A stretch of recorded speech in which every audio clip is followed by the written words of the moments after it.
All right. Well, whether it's morning, afternoon, evening, welcome everybody to Talking Buffalo, your weekday daily driver for Buffalo sports talk and more. Ready for this, Anth? Episode 699. That's a Talking hell. Buffalo, man. That's a hell Wow. of an accomplishment, man. Sure is. Congratulations. Thank you. I appreciate that, man. And you've been a big part of it over this past year. For everybody out there who's listening on the audio side, they're like, the hell you talking about if you're not watching this on video? Joined as usual for this Thursday episode by my buddy Anthony Marino from Buffalo Rumblings. I want to thank everybody out there, whether you're listening to this in audio podcast form, whether you're watching this on the YouTube video side. Appreciate y'all very much. Like I said, I'm joined with my buddy Anthony. Don't live in Buffalo. I don't know how it is where you're at, but after a incredibly mild, to be honest with you, December here in Buffalo, barely any snow. I think it was only like maybe one legitimate snowfall for the entire month. A non-white Christmas. We are, as it was, we taped this anyway, I think 3 days now in the January, and that is changing quick in Buffalo. It is snowing right now. The video side, I'm just throwing a quick little picture up.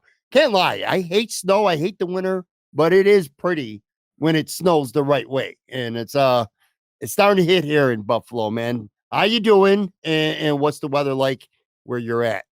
So all good here. I'm in Albany. It is cold. We might have something moving through on Sunday. They're saying it's a little too soon to tell. Like at first they were saying maybe 8 inches of snow. Now they're saying maybe like 2.5. So, it's kind of that in between where you go with things. But how much are you guys expected to get out there? I didn't expect anything. I woke up this morning like 7:30 this morning. Looked outside. I was like, shit. Not a big fan of it. But like I said, when it snows the right way and it's not windy out and it's not hazardous driving, it actually scenery wise can look amazing. Like it looks like a movie outside right now. It is actually beautiful. Can't even lie. We're going to talk obviously Bills Miami. It all comes down to this. Literally, we're going to dive into that, do our weekly predictions, have some fun with it. Want to let everybody know too, like I said, this is episode 699 here of Talking Buffalo.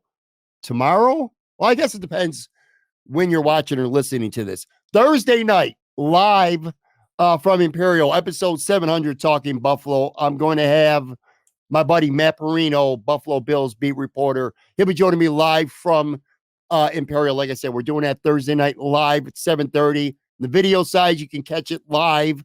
You could actually come into Imperial, come hang out with us, or of course on the audio side, it'll drop Friday morning. I'm a big I'm not just saying this because he's coming on the show, and I'm sure you respect his work too. I love Matt, man. I'm a big Matt Marino guy. I love the work that he's done at New York Up because you know what? Matt Fairburn did a really good job there, and he kind of put Syracuse.com on the map when it comes to Bills coverage.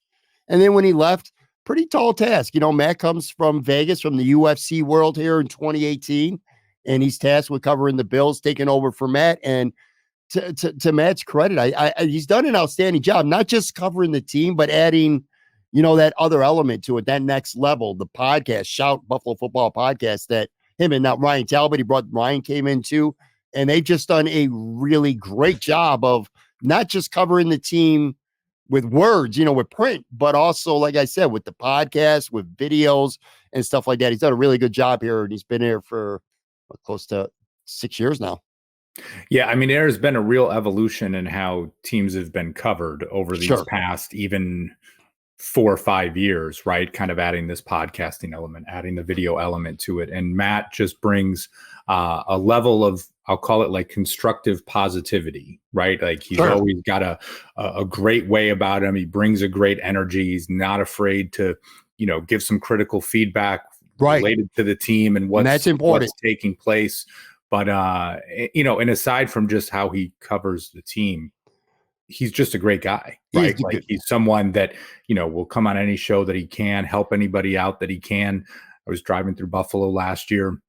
He and I got together for lunch and got to spend some time and, talk about family and all this type of stuff and the team. And he's really as good as they come. And Ryan Talbot is as well, which makes them just a great great combination. Yeah, I looked it up.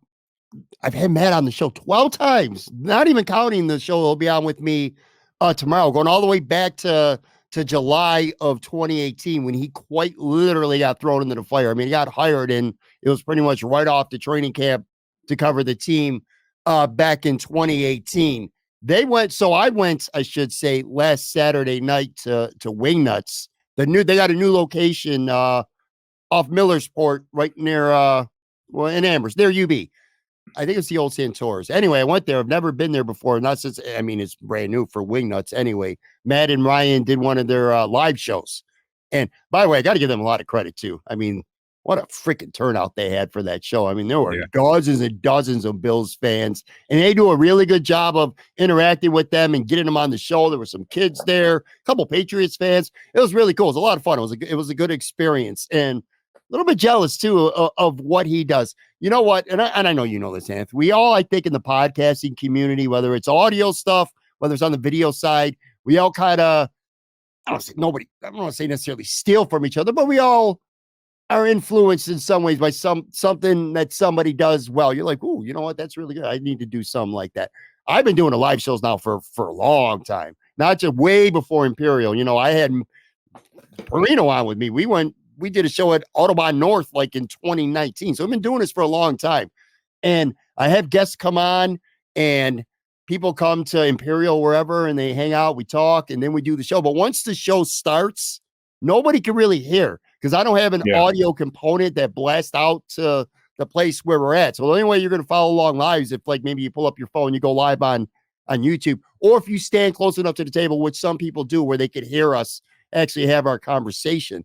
But what Matt and Ryan doing, and it sounded, I got to admit, man, it sounded really good, is they do it live and they put it out through a loudspeaker and it sounded nice and clear. So no matter where you are in that bar or that restaurant, you could hear the show, which I think is really cool, man. So that's might be something I'm going to let Matt know to his face. That's something I might steal from him. So in the future, if you see some Talking Buffalo episodes where you come to Imperial Pizza or wherever and you could actually hear it there, that's because of Matt and Ryan. So that's awesome. That's awesome. Couple Buffalo Rumblings people, by the way. Should I call them Rumblers? I spent some time with over the weekend. Met up with Sarah Larson at Wingnuts, hung out with her for a little bit. And then we went to 9/11 Tavern.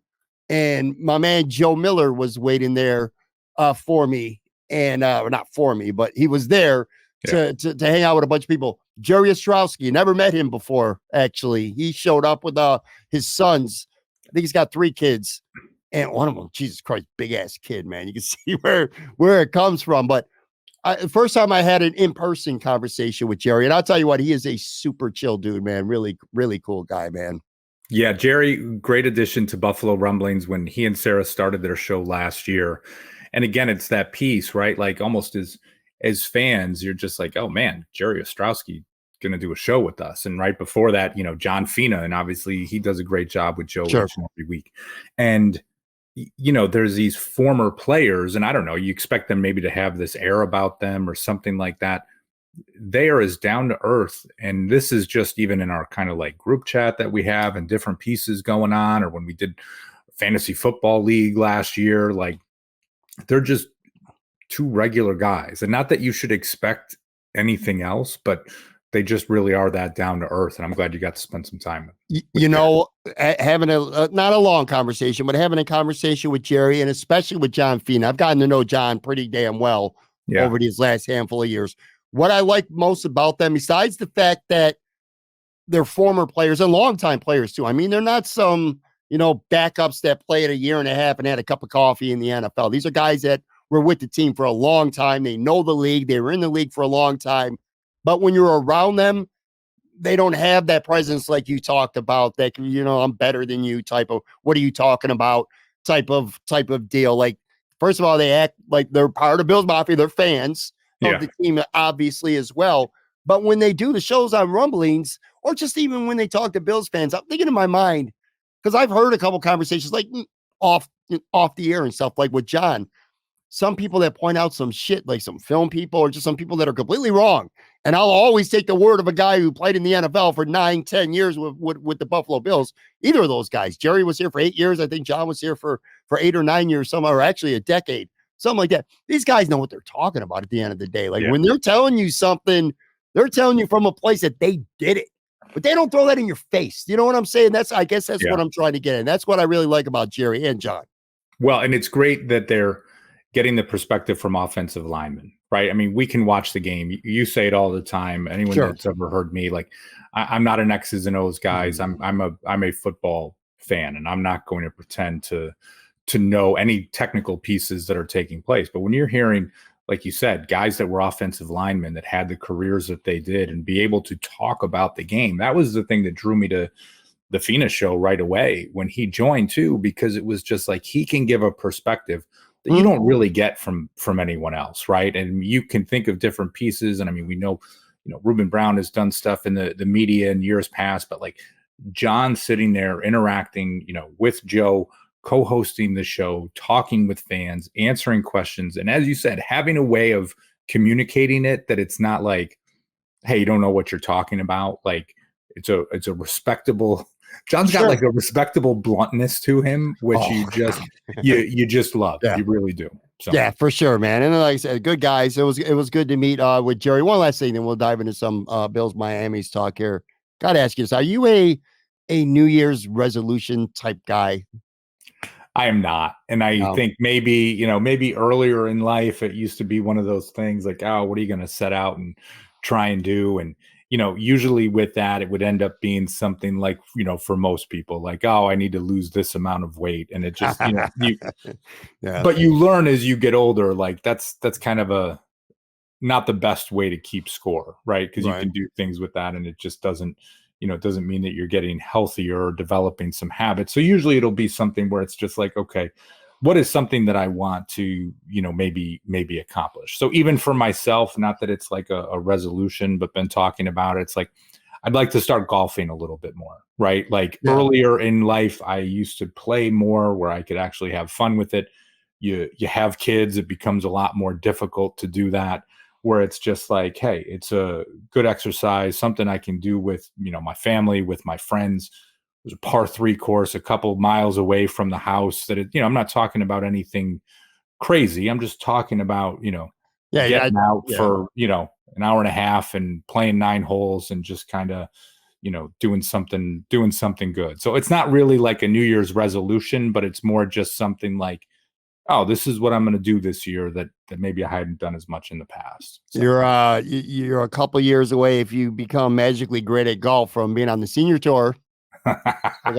Still got a couple of years before you got to wait. I could be on it tomorrow, but any of my buddies, anyone that's ever golfed with me before, no, that is not something that no one on the senior tour will have to worry about anything.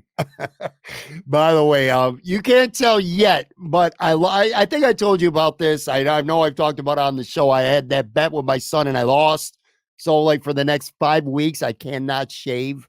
Can't really tell yet. I mean, there's no difference, at least on camera yet, but trust me, by this time next week when I talk to you, I'm gonna look ridiculous. Some people are just meant to have a beard and some people aren't. Some people can rock it, like Matt Marino can rock the beard, man. I can't do it. I can't do it. It looks horrible, patchy. I cannot grow a beard. I don't know if you could, if you tried. I don't know if you have tried. I can't. Like, I have to have a clean shaved face. That's my look. But anyway, I lost a weight loss bet with my son. So I cannot shave for 5 weeks. This is only day 2.5, day 3. Gonna look pretty ridiculous in a matter of days. But I'm gonna honor it. I thought about welching. I thought about trying to bribe my way out of it, but I kind of feel like, it's my kid. I kind of want to teach my son that you got to own your shit, when you lose instead of welching out. Because if this was you, I probably would have welched out of it. But it's my son, so I got to honor it. You know what? It was a few years ago. A number of us did No Shave November to benefit the American Cancer Society, and as we got through it, the first couple of weeks it was patchy, it was rough, right? And you're itchy and all this. But then as it started to come in, like, my wife especially, she was like, "Oh, I really like it." I mean, like for guys like us, there's not much anything different you're really doing with your appearance, right? Like, your haircut, it's like you go to the barber and it's like, yeah, give me we call it, give me boy regular. You know what I mean? Just this is it. So, it gives you a different look, and who knows, maybe it's something you'll like. Yeah, who knows? Maybe a couple of weeks from now, I'll want to keep it going. But anyway, we'll see. All right, Bills, Miami. Well, let's start with the Bills, because to me, besides the game itself, obviously, the big story from Sunday for me was Von Miller. And the Bills not cut him. I'm sorry. They made him a healthy and active first time in his career. I feel like this was long overdue. We've hinted at it a few times. We've talked about it a little bit. 11 games, no sacks, 2 tackles on the season. He had a small handful of moments maybe where it looked like, he was making a play or turning the corner or something, but just doesn't have it. And we don't know why. Maybe he's just not all the way back. Maybe he's making a business decision that he's not willing to put himself in potential harm's way if, having more bend or playing absolutely balls to the wall, reckless, or whatever it may take for him to be effective. He's just not willing to do that at this point, or maybe he can't. I don't know. But any way you look at it, he just wasn't effective at all. And it got to a point I felt like anytime he's out there with a rep, that's a rep that AJ Epinesa or Shaq Lawson or even Kingsley Jonathan are not getting, where they have more of a potential to make a play. Were you surprised when you woke up on Sunday, or whether you're up already, but when the inactives came out and you saw that he was among them? And also, as we record this, which I always have to say this because things could change. We record, Anthony and I, on Wednesday mornings. This drops on Thursday. They practice on Wednesday. Who knows what we'll find out on Wednesday. But as things stand right now, as we record this, do you feel that might have been a 1 week kick in the ass maybe moment from Sean McDermott that this is not good enough? Or is it at a point now where do you think, barring injuries, his season's over with the Bills? So to your first question, I was surprised. I was pleasantly surprised because for the amount that he has been playing and the lack of production, you always feel like, gosh, it just seems a little hypocritical, right? And it's one thing for a coach, and I can understand where Sean McDermott would say, like, listen, this guy, he's working his way back. We've got to give him the reps. It's going to pop. I mean, it's Von Miller, right? Like, I think we all remember how he played last season, and you can just look at it and say, gosh, even if he's like 75% of that, you're still going to get something from him as he works his way back. Right. It just hasn't been happening, right? Like, maybe you see like one pressure in a game and you're just like, oh, hey, Von Miller had a pressure. Like, all right, like that shouldn't be something to celebrate. So when I say I was pleasantly surprised, and you wonder what goes into that, right? Were there veterans in the locker room that, go to a head coach and just say like, hey, I get what you're doing here, but this isn't working, right? Because I think sometimes when that happens too, does it take a veteran leader to come in and say, hey, what are we doing here? Right? Like this is not an experiment at this point. So I was pleasantly surprised. Now, to your point, part of me says like, hey, once you've done this, then it makes it easier to do it again. Right. It's not like it's not like a seesaw going back and forth of active, inactive, active, inactive. You can keep him inactive moving forward. The but part for me is, right, you look at the Patriots, and that's a team that you're probably expecting to be run heavy. So you want to see more Shaq Lawson on the field, more Gregory Rousseau on the field, right? Those guys that are more productive against the run. Now, when you're playing the Dolphins on Sunday, and a team that, certainly can be dangerous as a run team, right? If Raheem Mostert is back and Devin Achane and what they can be, that's not taking anything away from their run game. But when you talk about the pass game that they have, and like, is the Bills pass rush going to be more necessary? Do they look at it and say, oh, well, that was a game script type of thing, and Von will be back? But Sean McDermott hasn't really said that. So he's had the opportunity if he wanted to make an excuse for Von Miller, and he hasn't. So I am really curious what is going to take place on Sunday. If I had to take a wager, I would say that he will be inactive again. I feel the same. And it was a little bit, I think the surprising part was, if you watch the press, first of all, last Wednesday, Von Miller spoke to the media for the first time since the arrest during the bye week. And also Eric Washington spoke, kind of talked up Von Miller a little bit. He said that he had earned some leeway and that he also he cited one play specifically that allowed Poona Ford to make a play because of something that Von Miller did. So I think those were kind of the elements that made it surprising for me. I think barring injury, I think he's done for this year for sure. I think he should be. I've talked to some friends, some fans who cite last year with Trey White that you got to let the guy work his way back. I would argue that last year the Bills didn't really have other options better than Trey White, even though he was struggling and he wasn't, he's a shell of himself. And we saw before the injury this year what Trey White is when he's healthy. The Bills had better options, I feel like, than this version anyway of Von Miller. And I don't like to accuse other players or human beings of dogging it out there, but I mean, you watch the games, and don't look at times like he's just not even hustling. And I feel like that might have something to do with his benching. There's at least some plays. I'm not saying every play, but there's certainly some plays out there where it just looks like dude is dogging it. Yeah, it could be, right? I mean, I'm speculating so much with all of this to begin with, but it certainly could be. And you hope it's, again, one of those things where it's just like, listen, this is about having the best players on the field. And right now he's not one of your best players. No, it's not even close either. Who is one of their best players? Rasul Douglas. What a trade that turned out to be for the Buffalo Bills. John Bucks and I talked about this.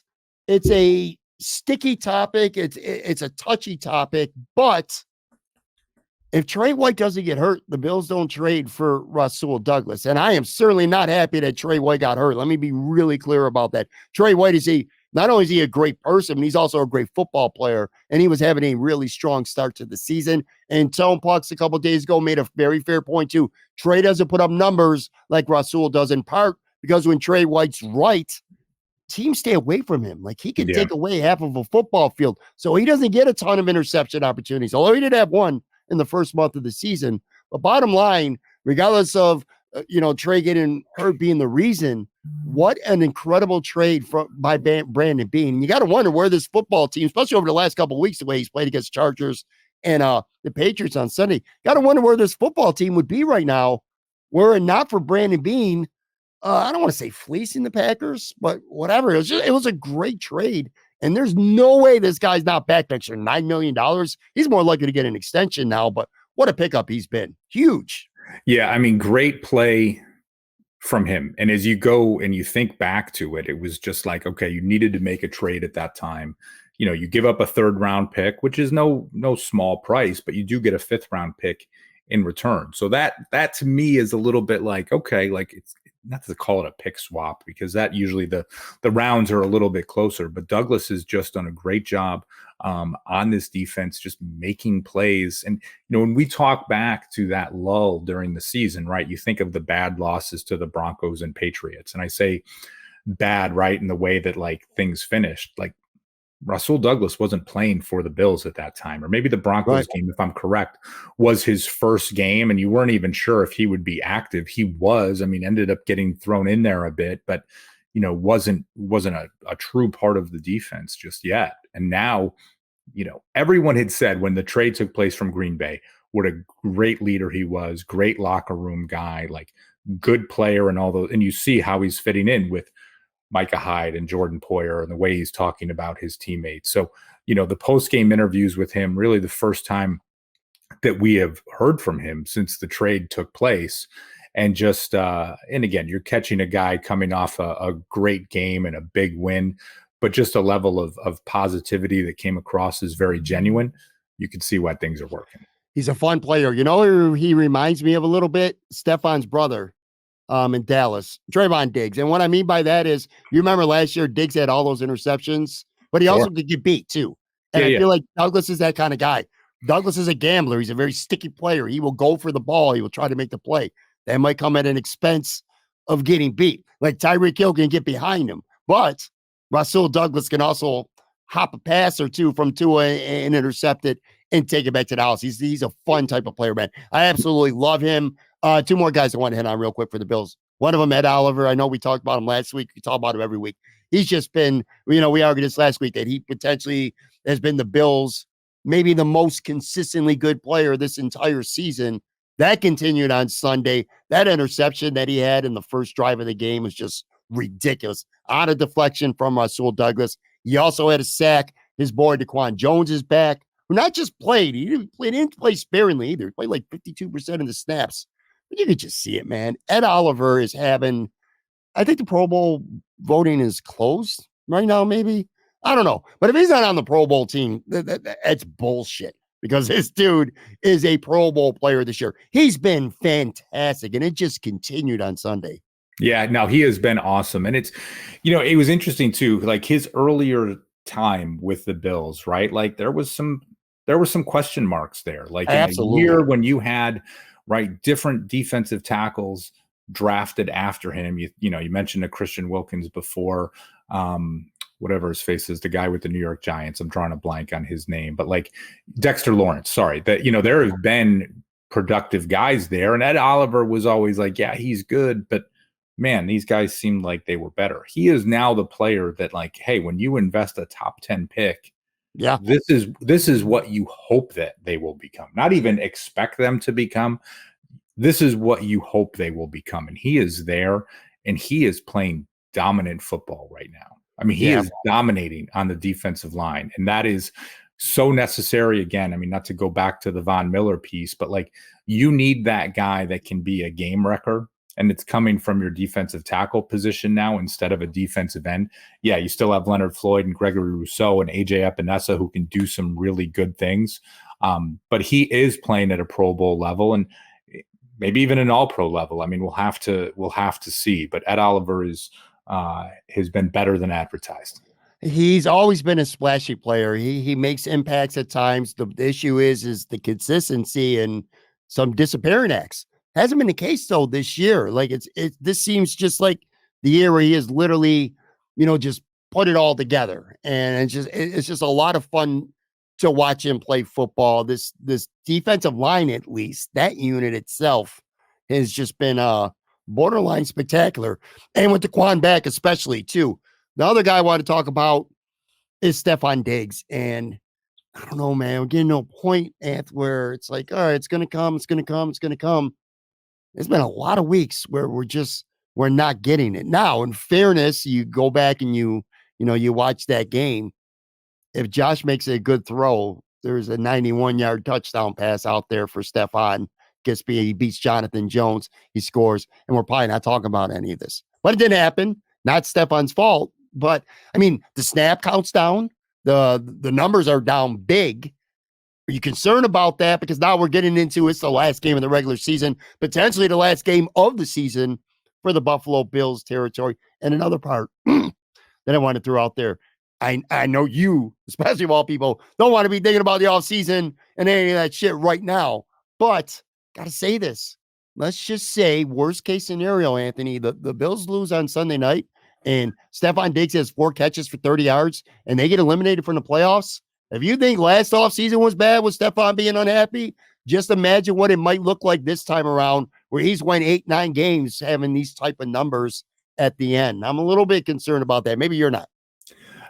Well, let's put it this way. Am I a little concerned? Sure, right? Because you expect things to bounce back. I mean, I think probably the game against the Eagles was the last one where you say, like, I think he went for 6 catches, 75 yards, a touchdown, that it was just like, okay, Steph looks like Steph. I do agree with you. In these last 2 games, though, there were 2 opportunities that he had for long touchdown passes, because there was also one, the pass was intercepted against the Chargers. And again, he had gotten behind the safeties, had his man beat. Like, if the throw is there, and again, Josh is rolling out to the right, like off balance, it's not even being critical, but like, hey, if the throw is there against the Patriots, I mean, he has 2 bombs for touchdowns in these last 2 games, and we're not even having this conversation. So I mean, am I a little concerned? But I'm not worried. I'm not even worried about the offseason type of stuff, because I think as you look at it too, there's a little bit with this that, like, maybe he's playing a little bit hurt. Like, he's taking some shots. He took one the other day, and he kind of comes out of the game and you see him sort of like adjusting himself. Like, listen, that is going to snap count suggests that. Yeah. And I do think to a extent Steph is reasonable enough, right? Like, it's not one of those, like, you're not seeing outbursts on the sideline. You're not seeing him going back and forth with his hands up like, I'm open on every play. Like, everything that I see, he's being a good teammate. He's playing the game. He's doing what he's supposed to, whether it's some sort of load management because there's, some injuries or just some wear and tear, whatever it is. I'm not seeing any of the demonstrative stuff. Now, again, it can happen at any time, but I'm not worried about Stephon Diggs right now, and definitely not worried about in the offseason. Like, and again, hey, can we get one of those big plays that he's been close on these last two games? That kind of cures all, I think, in the eyes of the fans at least, and probably many others. But Joe Marino, I think, was saying this, or maybe it was Jeremy White. They were talking with each other, Jeremy White from WGR. Like, okay, now in the press, McDermott, Brady, and Josh Allen have all come out and said, like, we need to do a better job of getting the ball to Stephon Diggs. So it's not one of those where it's just like, we're looking the other way. Oh, it was, somebody else was open, this and that. So I'm going to be really curious to see what happens on Sunday. And when I say that, I don't mean like just forcing throws to him, like when they'll throw a little screen behind the line of scrimmage on the first play of the game just to get him going. Like, no, I'm talking about more, maybe utilizing him in the slot across the middle, like just getting, 7, 8, 9 yards here and there just to kind of get some things going, but not these manufactured type of touches. Although I did like the running play that they did with him on Sunday, right? Kind of a different look, a good run, almost got to the end zone. Like, I'm fine with that too. It adds a little wrinkle that maybe defenses haven't seen before that they've got to account for.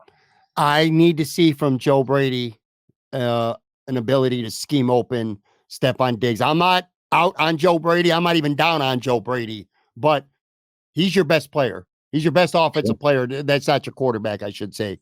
This game is for all the marbles. Got to find a way to get him the football. You got to find a way to scheme him open. And by the way, it was probably 2 plays against New England where he was open deep and didn't get the ball. There was another one that was a low throw.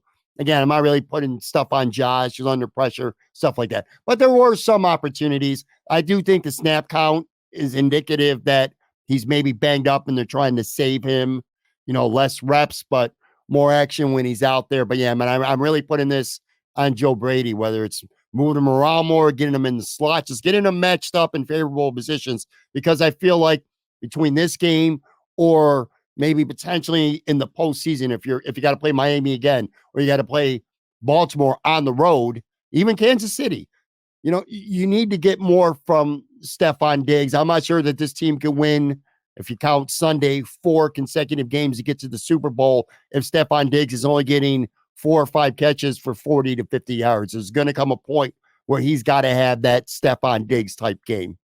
Yeah, no, I totally agree. And I don't even think it has to be that Stephon Diggs type of game. I mean, listen, he can go 7 receptions for 75 yards and be the difference maker in a game, right? Like, trust me, I'm the same way with you. Hey, if he connects on that 88-yard bomb or whatever it is, like, well, then Steph's finishing with a touchdown and 140 and anything like that. Like, it can just be almost that, again, just that consistency, like 10 yards a clip, and just scheme him open. Because that's the other thing too. You talk about Joe Brady, like, and listen, I like what Joe Brady has brought to the Bills and what they've looked like since the change has made.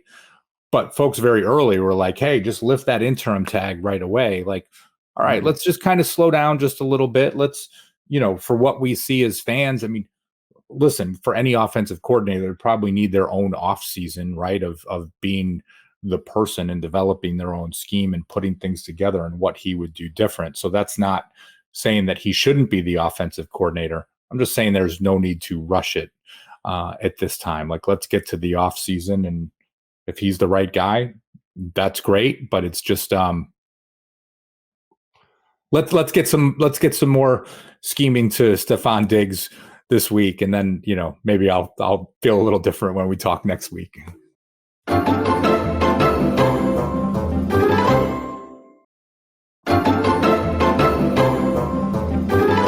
I'm back with Anthony Marino from Buffalo Rumblings. Yeah, let's not get to the offseason for hopefully another at least 3 to 5 weeks minimum here, because it's just not going to be a fun conversation, especially if it's a premature one. I think it would be a very, God, I mean, it would be an incredibly frustrating season for fans, no matter what.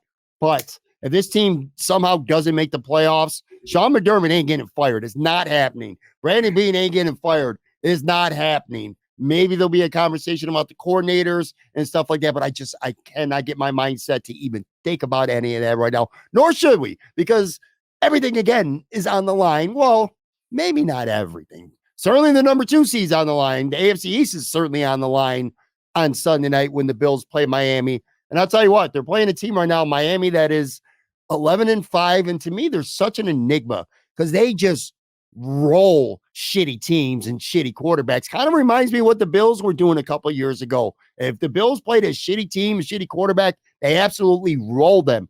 So Miami's doing that. But they got walloped last week by Baltimore in a game that they needed to have to put away the Bills. They got beat 56-19.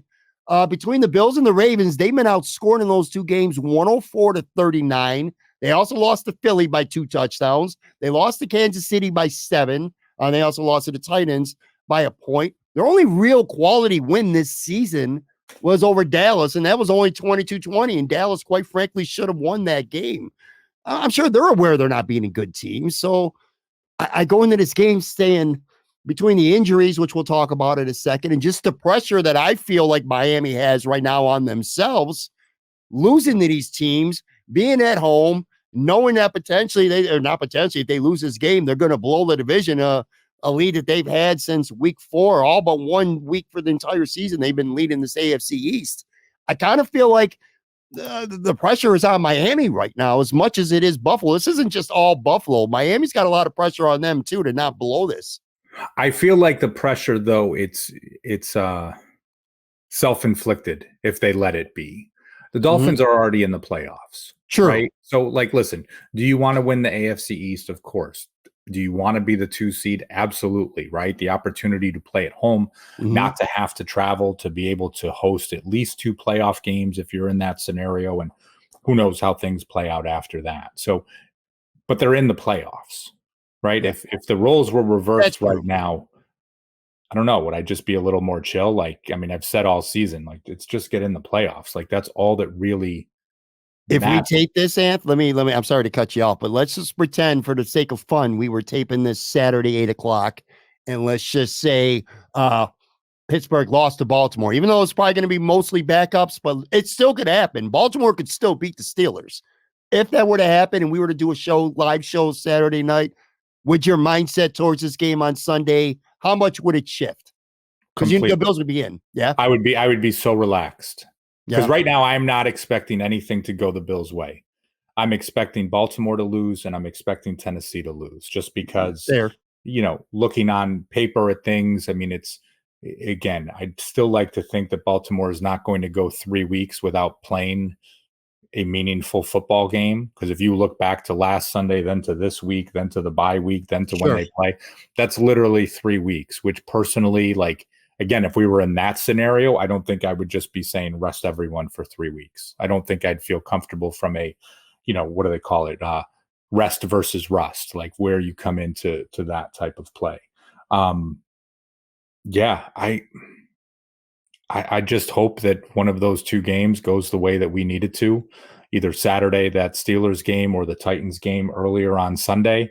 And then Sunday night can just be much more relaxed. Of course, I want to see the Bills win and get the 2 seed and play at home and not have to travel and go back to Miami and all of those types of pieces. But I still believe that if this team just gets into the playoffs, I still like their chances to win. Me too. And I don't want to get off track talking Bills Miami here, but I agree with you. I feel like the Bills should have the mindset that they're going to have to go out and they're going to have to do it themselves. You shouldn't expect the help to come. But I do feel between Baltimore, because Huntley, even their backup quarterback, he's just as good or better as Mason Rudolph. And Baltimore can win that game. I know they're going to be missing a lot of key guys, but also Tennessee, maybe Will Levis plays, and maybe they want to end the season on a good note. Jacksonville's a disaster right now too. So again, we'll see what happens. But I think you're right. You can expect that help. But anyway, back to Miami here. Pressure or not, one thing that's not debatable is the Bills are playing this team physically at the most opportune time. And I don't like to see players get injured. I hate it. These guys, this is their livelihood. But if there's a base, a fan base, an organization where you're not going to get a lot of sympathy from, it's Buffalo because of all the injuries that the Bills over the last couple of years have suffered. So you look at Miami right now, and Bradley Chubb tears his ACL last week, down 30 points with 3 minutes left in the game. I'll never understand. If that was Greg Rizzo or that was Terrell Bernard or a key Bills player and he's in the game down 30 with 3 minutes, can you imagine what it would be like in Buffalo with Sean McDermott? Oh my God. Anyway, Bradley Chubb, 11 sacks this year. He's been great. He tears his ACL at the end of the game. He's out. Jalen Phillips has already been out. So that's your top 2 pass rushers for Miami. Have either of them. Xavier Howard's a very good corner. He hurt his foot. He ain't going to be playing this week. Jalen Waddle didn't play against Baltimore. He's a great wide receiver. Hill Waddle might be the best 1-2 wide receiver tandem in the NFL. But Jalen Waddle didn't play last week against Baltimore. Indications are at this point, he's probably not going to play against Buffalo. He's got the high ankle sprain. Raheem Mostert's been hurt. So Miami physically is an absolute mess right now.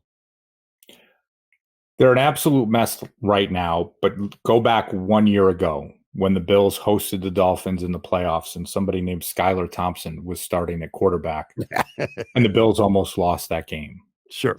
And it goes to this piece, and I know you're probably like, Ant, this has been your MO these past few weeks of just like, I don't care how big of a mess the Dolphins are right now. I am just like, this is a point where it's just like, there crazier things have happened this season, right? I mean, this year, and I guess you could probably say it every year, but like when you think to yourself and say, hey, anything can happen on any given Sunday, like this season encapsulates that in so many ways. So even if they're a mess, I'm just like, yeah, I don't care. They got too many good players there. Even if it was like, oh, well, Jalen Waddle's out. Well, they still got Tyreek Hill. Well, Tyreek Hill's out. Yeah, well, Raheem Mostert's run for like 25 touchdowns this year. Well, Tua's still playing quarterback back there. It's just one of those things where you're just like, listen, anything can happen. I still like the Bills to win, not to get ahead of ourselves for Sunday's game, but it's just that piece where,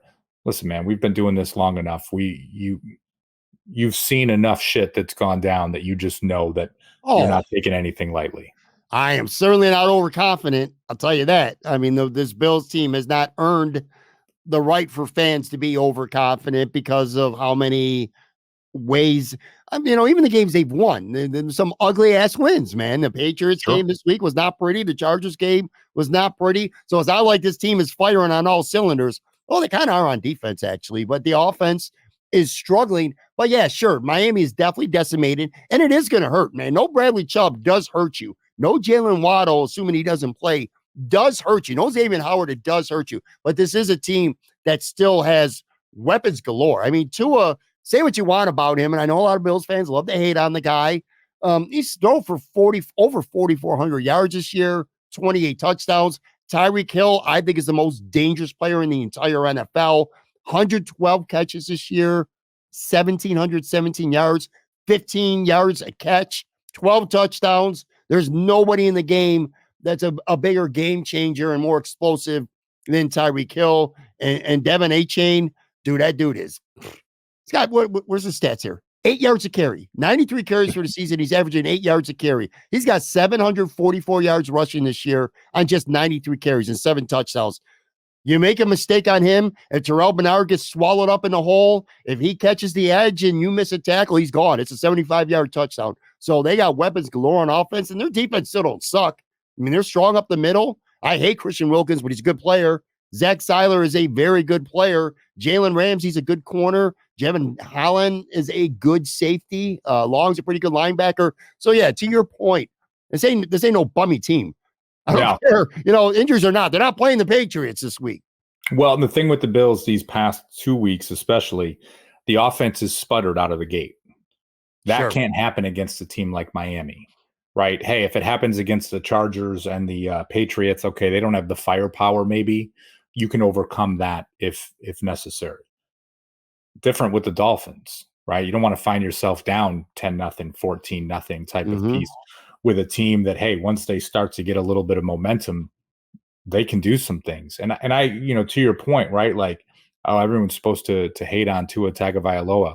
I do not, man. And whether he's with the Dolphins or not, there's plenty of Dolphins that I hate and I do not like. I have a ton of respect for him as a quarterback, for everything that he went through last season. Sure. With those injuries and becoming in a weird way, a punchline to some people, which is kind of classless, inconsiderate and gross in its own way, right? Sure. You go through with it. It's like, he's a good quarterback. He's a good dude. He's what I mean? Like, he's likable. He's having success. I hope that they sack him 10 times on Sunday, but this isn't one of those that you look at this guy and you're just like, oh my gosh, he's not Aaron Rodgers, not a piece of shit. No, he's a classy guy, man. Sure. Like, he's a good quarterback. And it's just like, earlier in his career when he had struggles, it's like, yeah, sure, I wanted to see him struggle, right? Like, I didn't want to see the Dolphins get a franchise quarterback or anything like that. But, by all stretch, he's, I hope he plays horribly on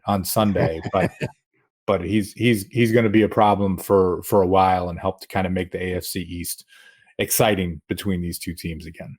Sure. I got 3 keys to the game that I want to go over with you. First one makes me feel a little bit hypocritical because we just spent so much time talking about an urgent need to get Stephon Diggs and have a Stephon Diggs type game, whether it's 7 for 75, like you said, whether it's 3 for 120, whatever it may be.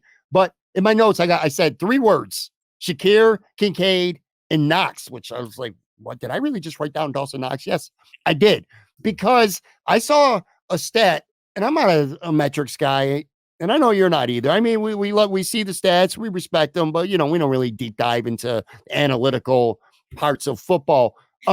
Josh Allen is dead last among starting quarterbacks in the NFL in DVOA and throwing the football to the middle of the field. He excels on both sides of the field, but the Bills have been terrible throwing the ball in the middle of the field. So that needs to change. I mean, I need to see success in the middle of the football field where Josh hasn't been good. I really, I look at Sunday's game, and one of my biggest takeaways was Khalil Shakir could have had himself a big day. Again, Josh just didn't have it on Sunday. It happens. I feel really confident in him. We'll get to that in a minute against Miami. But Shakir could have had a touchdown. He could have had a long play, and Josh just didn't see him. But anyway, Shakir working in the middle of the field, Kincaid and Knox working in the middle of the field, and maybe even, getting some motion and Diggs working in the middle of the field. The Bills need to have some success on the middle of the field. Miami, Vic Fangio's not stupid. I feel like he's going to try to take away some of the sidelines. So I think there's going to be plays there for the Bills in the middle. So I think that's a key. No, and I think especially when you talk about Kincaid, I mean, he was a difference maker on Sunday, sure. Right? When you think of the passing game and the 50-yard reception that he has and just what he can be. And, he went through a little bit of a lull, right? Like, I don't even really count the Cowboys game, but he did have a couple drops there. And then, last week against the Chargers. So it was good to see him back. And when you talk about attacking the middle of the field and what he can be, like, yeah, this is what you drafted him for, right? It's week 18. Like, you're not a rookie anymore. He's got to make some big plays, and that's got to come about. And, Diggs or no Diggs, whatever he looks like, Dalton Kincaid makes your team better. And that's nothing against Dawson Knox. It's nothing against Khalil Shakir. Just for me, that's the one that can really kind of break the game open for them on Sunday. Sure. Another one, and, I just talked about Tyreek Hill and a chain and just how dangerous and lethal they are. And I know Miami's going to try. They're thinking the same thing with the Bills, but defensively, bend, but don't break. Don't let these guys get behind you. Make Tua go 80 yards methodically down the field to score. Don't give up the 60, 70-yard play because you're getting overly aggressive. This team's got speed. Speed kills. I'm talking about Miami here. So kind of like that bend or don't break. Miami's going to move the football. They're too good to not move the football. I don't give a shit if Jalen Waddle or Mostert are playing or not. They're still going to move the football. But just like they did against the Chargers, where the Chargers moved the ball, but then the Bills defense will lock down and they held them to field goals. I kind of feel like, and more on this in a second about it being a close game, but yeah, I do think this is going to be a relatively close game. So for the defense, it's okay to give up some yards, some first downs, but when you get inside that 40-yard line, it's it's time to tighten up and hold into some field goals, and don't let guys like Hill and Chain get behind you because they'll beat you. Yeah, it is. Yeah, I hate when we say bend but don't break, right? Because it makes me think of like, that soft zone that the Bills will play so many times. Like, oh yeah, Sure. we gave up the 8-yard reception and then we tackled the guy. Like, great, you got the 8 yards. It's like, well, yeah, those 8 yards, they all add up pretty quickly. But I do agree, right? You don't want anything where someone can break the game open. Kind of as it ties to that piece with the defense, like Tua's going to try to get the ball out quickly, right? It might be less about sacking the quarterback, and it might be more like, hey, guys like Gregory Rousseau, Shaq Lawson, get your arms up in the air, bat some of those passes, get some deflections. Who knows what can happen, lead to an interception. That always seems to be a bit of the difference in scenarios like this. And to me, I can see that being part of the difference for the defense on Sunday. You know why? You kind of just talked me off one of my key points of the game, man. I think you're right, though. No, I think you're right. You know what? Tua is as good as he can be. He is also mistake prone, just like Josh Allen can be at times too. And yeah, getting pressure on him, making him get rid of the ball even quicker than he wants, deflecting a ball or two, maybe getting a turnover or two would offset, the ability that Miami does have on offense. That's a really good point, Anth. Last one for me. I think this is going to be a close game. I think it could be, and I think it will be a close game. Special teams can't suck. I think that could matter. I mean, the coverage that the start of the game on Sunday, that was just disgusting. Going all the way back to week 1, the punt return for a touchdown. Coverage has been shitty. Special teams just as a unit, minus Sam Martin, who was fantastic on Sunday, but minus him, special teams has just been, it was bad on Sunday. It's been an issue for most this season. I'm concerned that can you imagine the Bills season ending on a kickoff return or a punt return or a punt block or a chip shot missed field goal by Tyler Bass? Special teams scares the shit out of me. And one last point here. Deontay Hardy's given the Bills basically nothing this season. Maybe this will finally be the week. Just a little gut feeling here where Deontay Hardy, maybe he doesn't score a touchdown, but he busts a 35, 40-yard punt return or something that sets the Bills up for a big score. Bottom line, I think it's going to be a close game, and special teams cannot suck, and they've been pretty shitty this year. Yeah, it's tough when you just see one breakdown right and to start the game like that on Sunday. Ugh. You're just thinking to yourself, like, gosh, what just happened here, right? And it's kind of to that point too. I personally am just kick the ball through the end zone every time on kickoff. Yes. I get what you're trying to do to force them to make a decision at the 2-yard line, and maybe they only run it back to the 19 and they're 6 yards further back than they should have been. And again, this is the part maybe somebody that knows what they're talking about would be like, well, hey, that 6 yards makes a difference when you're talking about field goal opportunities and this. And I totally get that part. But you know what else is nice? When you just kick the ball through the end zone and it's like, okay, they start at the 25. Nobody's getting a penalty. Nobody's getting hurt. Nobody's trying to make a tackle. It's just like they'll start at the 25-yard line and let's just get them off the field, 3 and out, and let's go. But couldn't agree more. Not only that, I'll take it a step further. So yeah, I would kick the ball out of the end zone. And if I'm the Bills, if the ball hits the end zone, I'm not running it out. And if you catch it before the goal line, call a fair catch. Take the ball to 25. To me, there is a much bigger chance that Ty Johnson or Shakir, that one of those guys are either A, going to get tackled before the 25, B, there's going to be a holding penalty on Siran Neal or Reggie Gilliam, which is almost a lock every damn week, or even worst case, see a fumble or something like that. The opportunities for that are far more greater than Ty Johnson running one back for a touchdown or even getting beyond the 25. So let's just take the kicking game completely out of play here on both sides. All right, let's get to I know neither of us are going to pick against the Bills. I mean, that's just not going to happen. But to make it official, put our stamp on it, scores, which I'm going to be doing this in real time. I never thought of a score, to be honest with you. I'm about to right now, but we'll start with you, man. Give me your prediction for this game. I'll go 27-23 Bills. It'll be a close game. It'll go back and forth. I can see the offenses both getting off to a decent start, and then the defense is kind of settling in just a bit. But for that, yeah, I'll go 27-23. 27-23. You say who? So we're going to be sweating it. I'm going to give kind of a semi-weird score here. 29-20. 29-20. Bills win. 2 scores. who's going to be, give me, I don't want to, give me a hero of the game that's not Josh Allen, because that would just be too easy of an answer. Who's going to be the hero of this game when we talk next week? Hopefully about a playoff game coming up here. Hopefully a playoff game in Orchard Park. Give me one or two guys that you look and you're visioning this game in your mind right now, and you're saying this, they were a hero, they were a standout, unsung hero, whatever the hell you want to call it. Give me two guys. Sure. On offense, Dalton Kincaid, no surprise, just mentioned him before. When we talk on the defensive side of the ball, I'm going to go with Gregory Rousseau. I think that wingspan that he has, knocking down some passes. I could even see him, batting a pass, it falling down into his arms and him getting a big interception for the Bills. So, two guys that it's not like completely unsung type of heroes when you're talking about this, but those are the two that come to mind. Okay, I'm going to give you one on each side of the ball as well, since you did the same. And again, no Josh Allen. Defense, I'm manifesting this mentally right now. Defensively, Terrell Bernard's going to have, I see an interception, an athletic interception sometime in the second or third quarter. That's going to be a big swing play for the game. I'm laughing in my mind as I'm saying it, but it really could happen. I mean, this dude is a playmaker. So defensively, Terrell Bernard is going to make a big play. Offensively, I'm laughing because I can't believe I'm bringing myself to say this, but I'm going to say it because I feel it in my heart. Dawson Knox is going to have a significant role in this game. And God, the potential for me looking really dumb with this take right now is sky high, but I'm going to say it.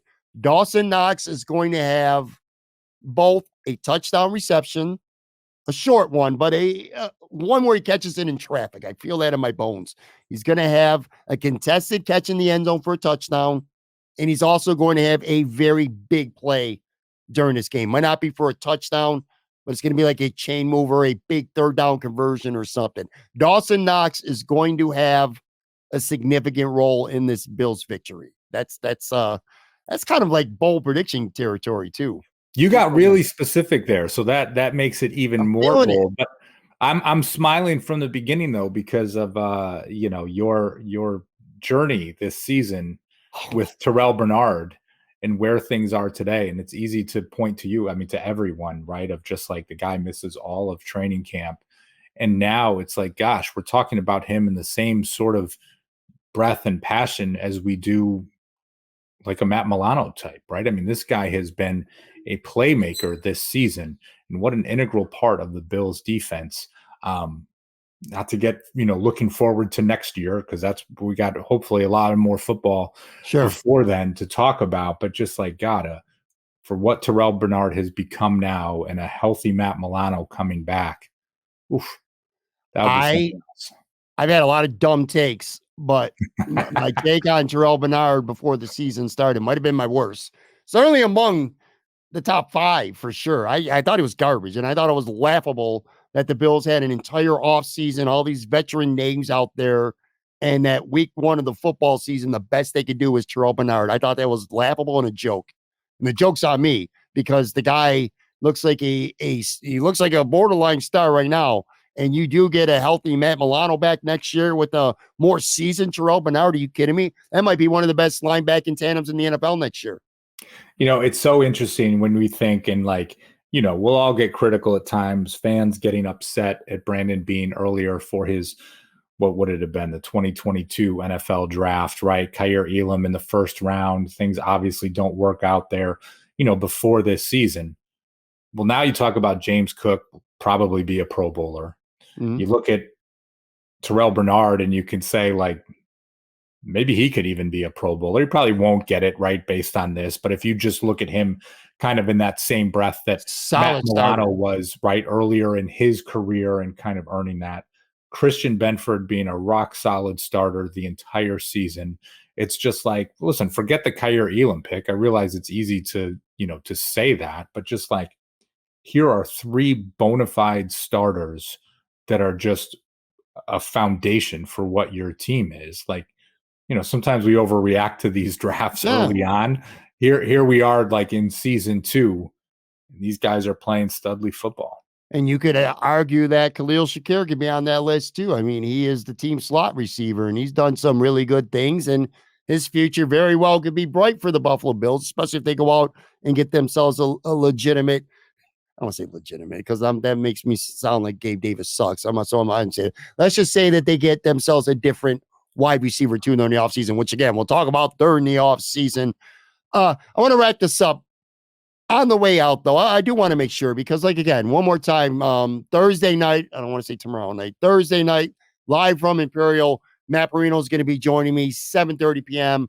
If you're in the area, 1035 Abbott Road, South Buffalo, make sure you stop out, say hello to us. If you can't, catch it live on YouTube at 7:30, of course, Friday morning, the audio will be out in podcast form. 699 episodes, man. I want to just want to say thanks to you because you've been a regular on this show now all pretty much most of 2023, hopefully going forward. Just to, obviously to everybody who watches and listens. I do want to thank Imperial Pizza. They kind of become my home base for all the live shows. They're a sponsor on the show. Appreciate them very much. Love Imperial Pizza. The growth of this show. And, and I started doing this daily now, weekdays in September. And I remember talking to you a handful of times, I'll be candid. I was like, I don't know if I want to keep doing this every day. It's a lot. And it is. It's a lot. It's a grind. But it's also fun. And I mean, a little burned out at times. But I think it's been worth it. I'm definitely enjoying it. Blue Wire has been great as the podcasting platform that I belong to.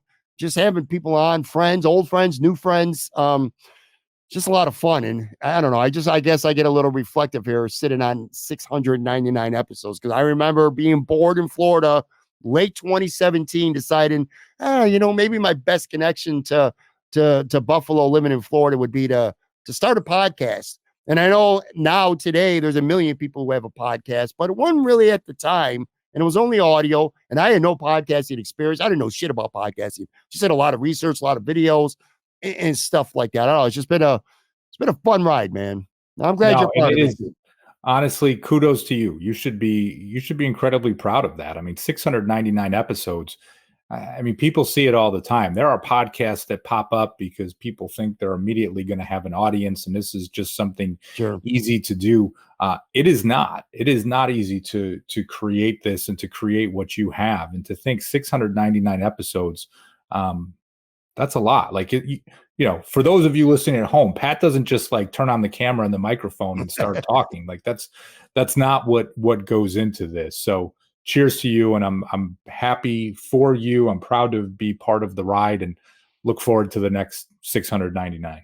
Thanks, man. I appreciate that. I look forward to talking to you next week. And again, it better be us previewing a playoff game. I just can't get myself to fathom the possibility, albeit realistic, that this is the last game of the season for the Buffalo Bills. Anyway, hopefully it won't be. I want to thank Anthony one more time. Make sure you follow him on Twitter at Anthony Marino.